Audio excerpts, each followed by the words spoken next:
In the chilling month of October in 1983, Ozzy Osbourne, still mourning the loss of his guitarist and friend Randy Rhoads from the previous year, found himself adorned in werewolf makeup and hair, perched on a fallen tree.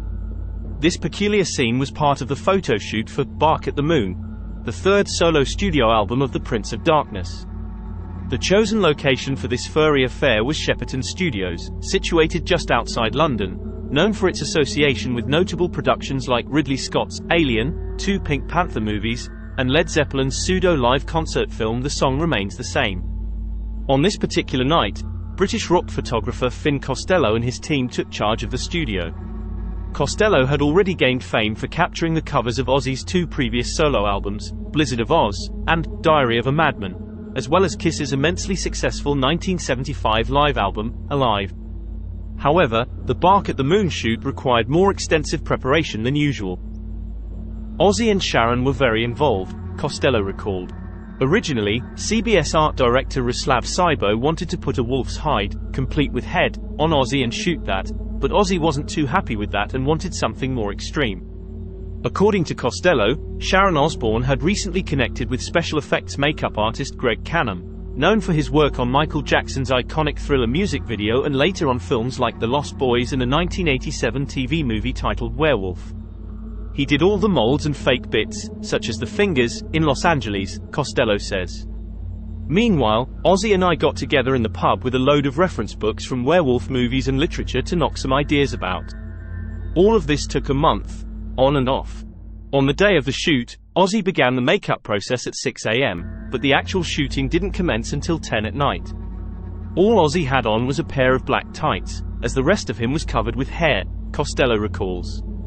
He was freezing, but never complained, even after 5 hours of shooting, mainly outdoors.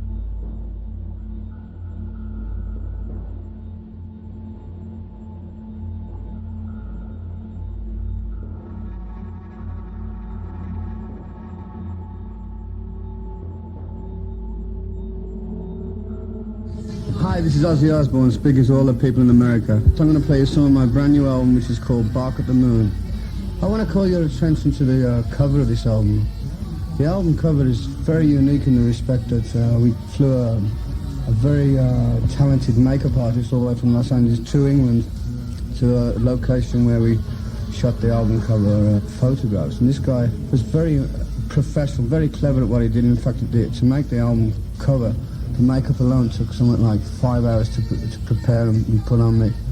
I'm sure you're going to be freaked when you see the cover, because I think it's one of the most stunning covers I've ever done anyway. This guy who did the makeup has done a lot of movies, and in fact at the present time he's doing Friday the 13th Part 3.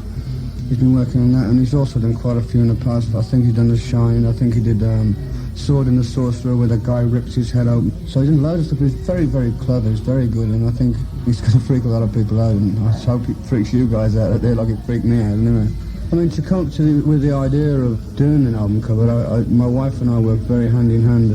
As no doubt all you people out there are aware of the articles we've had written together. I've come up with a title and the songs for the album, incidentally. I mean, the title song is also going to be a single, I believe. She is a very big part of the Ozzy Osbourne sort of entourage, and the Ozzy Osbourne image is my wife. She came up with the idea of getting a makeup artist who, I'm very pleased to say, worked out fine. The album itself took a considerable amount of time, not so much time as a lot of weird things happened. It's very funny with an album such like a werewolf thing, it sort of kind of attracts kind of weird things. I mean, it's like you start messing around with things like that, and I suppose it's kind of karma or something. But first of all, like, everybody's wives started to have babies everywhere. I think we increased the population of the band by about 6 kids, during the duration of making this album.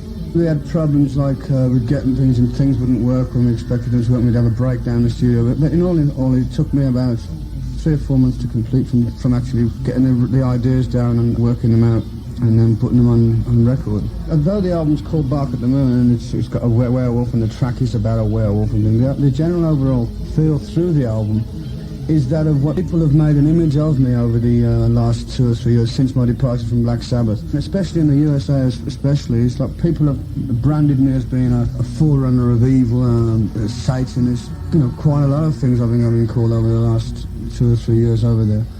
But the thing is, rock and roll's my life. Rock and roll is going, and all it's really is what the next track's going to be called. Rock and roll rebel. That's all I really am. That's what the basic thing of all my thing is about. I'm rebellious, and I don't sort of conform to their system so much. That's what rock and roll is to me, and that's what.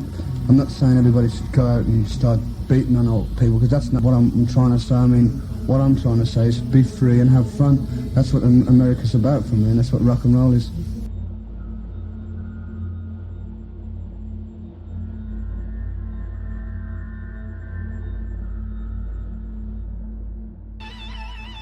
That makeup I had on me took 8 hours to put on, and we actually filmed it for about an hour.